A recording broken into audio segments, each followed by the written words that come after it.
ನಮಸ್ಕಾರ. ಕನ್ನಡದ ಕಂದ ಚಾನೆಲ್ಗೆ ಸ್ವಾಗತ. ರಾಮಾಯಣ ಅಧ್ಯಾಯ 1. ರಾಮಾಯಣದ ಮೊದಲ ಅಧ್ಯಾಯವು ಕಥೆಯ ಪ್ರಾರಂಭವಾಗಿದ್ದು, ಇದು ಮಹರ್ಷಿ ವಾಲ್ಮೀಕಿಯವರ ಪ್ರಶ್ನೆಯಿಂದ ಆರಂಭವಾಗುತ್ತದೆ. ವಾಲ್ಮೀಕಿಯವರು ಈ ಲೋಕದಲ್ಲಿ ಸತ್ಯವಂತ, ಧರ್ಮನಿಷ್ಠ, ಧೈರ್ಯಶಾಲಿ, ದಯಾಳು ಮತ್ತು ಆದರ್ಶ ಗುಣಗಳನ್ನು ಹೊಂದಿರುವ ವ್ಯಕ್ತಿ ಯಾರು ಎಂಬುದನ್ನು ತಿಳಿದುಕೊಳ್ಳಲು ಆಸಕ್ತಿ ಹೊಂದಿದ್ದರು.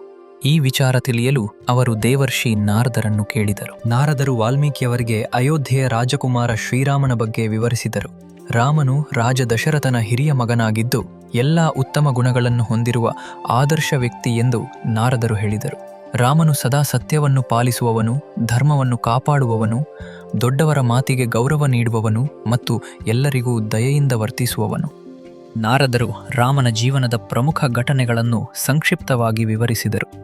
ರಾಮನು ತನ್ನ ತಂದೆಯ ವಚನವನ್ನು ಕಾಪಾಡಲು 14 ವರ್ಷಗಳ ಅರಣ್ಯವಾಸಕ್ಕೆ ಹೋಗುವನು.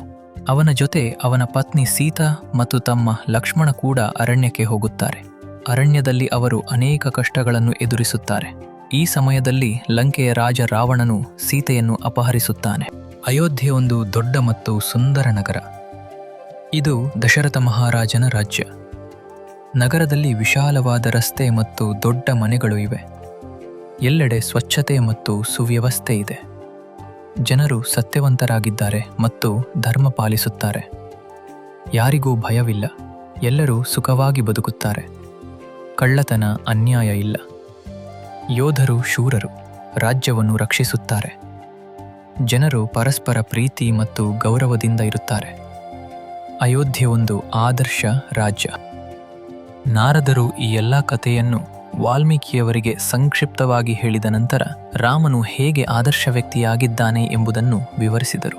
ಈ ಕಥೆಯಿಂದ ಸತ್ಯ, ಧರ್ಮ, ಕರ್ತವ್ಯ ಮತ್ತು ನಿಷ್ಠೆಯ ಮಹತ್ವವನ್ನು ನಾವು ಅರಿಯಬಹುದು. ಈ ಅಧ್ಯಾಯದ ಮುಖ್ಯ ಉದ್ದೇಶ ರಾಮನ ವ್ಯಕ್ತಿತ್ವವನ್ನು ಪರಿಚಯಿಸುವುದು ಮತ್ತು ಅವನ ಗುಣಗಳನ್ನು ವಿವರಿಸುವುದು.